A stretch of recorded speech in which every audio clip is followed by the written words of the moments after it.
Dando continuidade aí às nossas aulas, né, sobre os processos históricos aí sob a influência do iluminismo, o tema da nossa aula de hoje é processos de independência na América Latina. A habilidade trabalhada é reconhecer as principais características dos processos de independência das colônias europeias na América. Então, a gente tem aí, para fazer um paralelo com a nossa realidade, né, a Copa Libertadores da América, aí, que é o principal campeonato do continente americano, e Libertadores da América em homenagem aí às figuras, né, aos líderes dos processos de independência da América Latina. Okay?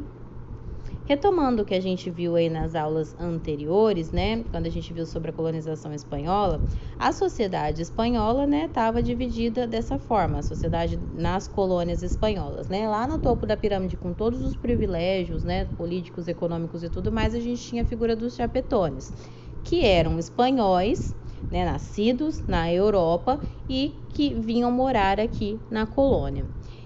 Abaixo aí a gente tem o grupo dos criolhos, né, que eram filhos de espanhóis, então eram brancos também, porém nascidos aqui na América. E esse local de nascimento fazia com que os criolhos tivessem menos privilégios do que os chapetones. Abaixo a gente tem os mestiços, né, que já é a mistura aí do espanhol, dos criolhos com indígenas, com negros e tudo mais, que já não tinham praticamente nenhum privilégio. E lá na base da pirâmide, sem nenhum tipo de privilégio mesmo, os negros escravizados e os indígenas.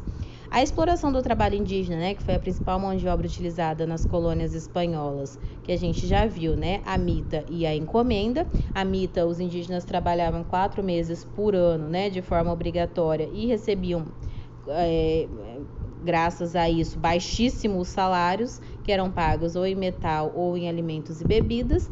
E a encomenda, que tem ali a figura do encomendeiro, né, um espanhol, que tinha o direito de explorar a mão de obra indígena e, em troca, ele pagava tributos para a coroa espanhola e também tinha como responsabilidade a catequese desses índios, né?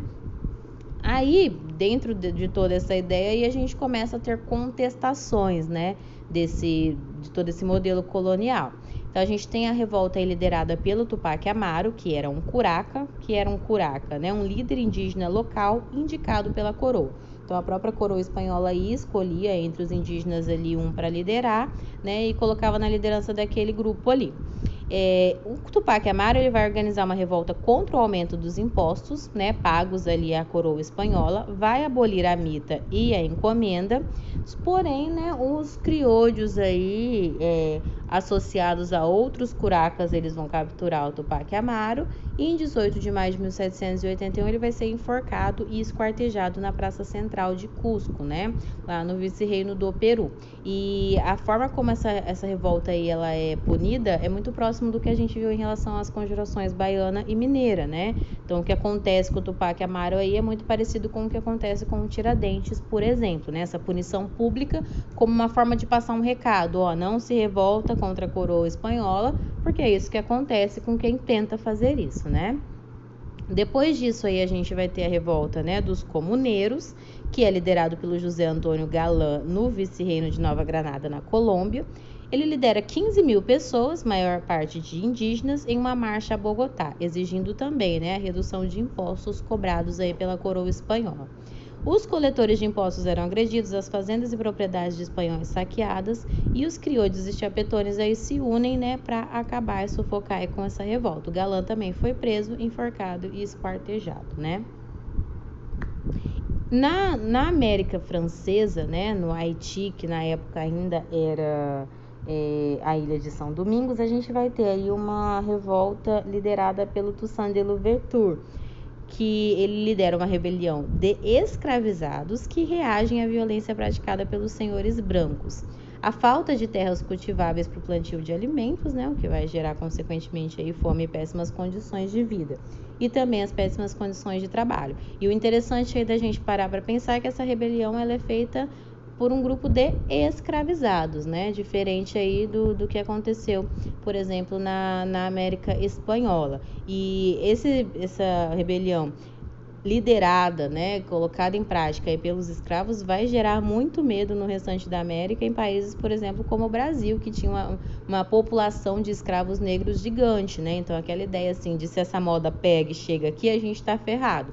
Então, por muito tempo aí, vai gerar bastante pavor entre os outros países que também têm populações de escravos. Como a gente está falando de uma colônia francesa, né? O que estava acontecendo na França nesse período? A gente viu o quê? Que a escravidão, ela é abolida nas colônias francesas durante o governo dos jacobinos, né? Então, os escravos que eram escravos aqui no Haiti deixam de ser escravos durante o governo dos jacobinos. Porém, com a ascensão ali do Napoleão ao poder, essa lei abolicionista, ela é anulada, né? Então, acabou. Quem era escravo volta a ser escravo. Então, o Napoleão Bonaparte, ele anulou a lei abolicionista e mandou uma tropa de 25 mil homens ao São Domingos para garantir que os escravos voltassem a ser escravos. E nesse contexto todo aí, o Louverture, que estava liderando toda essa revolta, ele é preso e exilado na França, onde ele vai ficar até a morte dele em 1803. Porém, apesar, né, da prisão e morte dele ali, a resistência ela vai continuar, né, com Jean-Jacques Dessalines aí, né, que dá prosseguimento a tudo isso. Ele lidera as tropas de libertação e em 1804 ele proclama a independência de São Domingos, que passa a se chamar Haiti. Com a independência, o Haiti se tornou também o primeiro país a abolir a escravidão, né? Como a independência ela é liderada pelos próprios escravos, ao contrário do que acontece aqui no Brasil, que a gente tem uma independência em 1822, 23 ali concretizada, a abolição da escravidão vai ser só em 1888, né? Aqui no Haiti, a abolição é logo de cara ali, já é colocada, acabou a escravidão, né, no Haiti. E as tensões, né, entre a colônia e a metrópole, aqui voltando a falar das colônias espanholas. Então, a gente tem ali na Espanha o Carlos III como rei. Quais são as medidas ali desse Carlos III, né? Ele impõe monopólios a dezenas de itens produzidos nas colônias. Então, a colônia só podia comprar o que o rei determinasse que podia, né? Dentro daquela ideia ali do pacto colonial. Aumenta os impostos, né? Que a gente viu que as rebeliões surgidas na América Espanhola são todas por conta dessa questão do aumento abusivo desses impostos. Extingue a casa de contratação e o sistema de portos únicos. Libera o livre comércio entre as colônias, né? Entre uma colônia e outra ali. As elites coloniais ali, né? Formadas pelos chapetones e pelos criollos.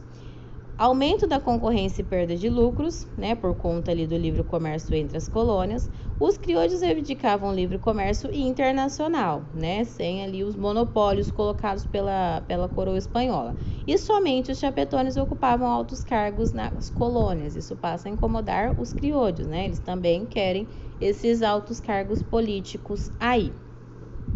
E em 1808, dentro daquele que a gente tinha visto lá na aula anterior sobre o bloqueio continental, né, que o Napoleão impõe ali para todo o continente, proibindo o continente europeu de comercializar com a Inglaterra, em 1808 Napoleão invade a Espanha, né? Então, a coroa espanhola ali que estava aqui liderada pelo Carlos III, em 1808 é colocado aí...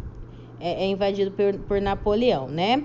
E no período ali, quem está no poder é o rei Fernando VII. Ele é deposto e ele é substituído pelo José Bonaparte, que é colocado pelo próprio Napoleão, né?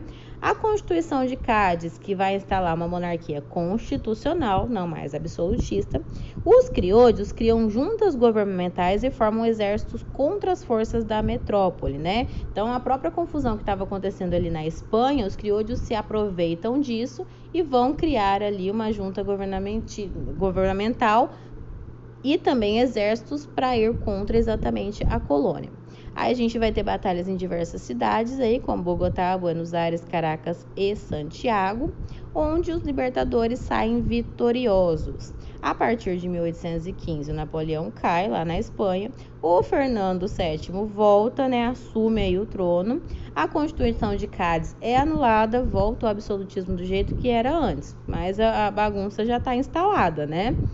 Grande destacamento de tropas da metrópole é enviado às colônias para reprimir nessas revoltas aí dos colonos. E aí a gente tem a figura ali dos principais libertadores da América aí, né? Lembrando que a gente não pode colocar nenhum processo histórico na conta de uma única pessoa, mas a gente tem as figuras principais aí, né? Colocadas. Aqui para a gente dar uma resumida em tudo que a gente viu, né? Ó, a gente tem aqui uma atividade verdadeiro e falso que já está resolvida exatamente para a gente visualizar isso, né? Então, como verdadeiro aí, ó, as medidas de Carlos III para a economia colonial visavam o maior controle da metrópole sobre os lucros das atividades mercantis na América. Sim, né? Os crioulos foram os maiores beneficiados com as medidas econômicas de Carlos III? Não, né? Isso que vai começar a gerar ali a revolta por parte desse grupo. O processo de independência das colônias hispano-americanas pode ser compreendido como uma causa criolha, né? Porque lembra que lá na divisão da sociedade eles não tinham os principais privilégios, né? E eles buscavam a liberdade econômica e uma maior participação política. O Haiti foi o único a aliar a causa abolicionista ao seu movimento de independência. Sim, porque a gente viu que o próprio movimento é liderado pelos escravizados, né? Indígenas e mestiços não protagonizaram nenhum movimento relacionado às independências da América. A gente viu que os primeiros movimentos ali que vão contra, né, a coroa espanhola, que é na figura ali do Tupac Amaru e do Galã, vem exatamente desses grupos aí, ok?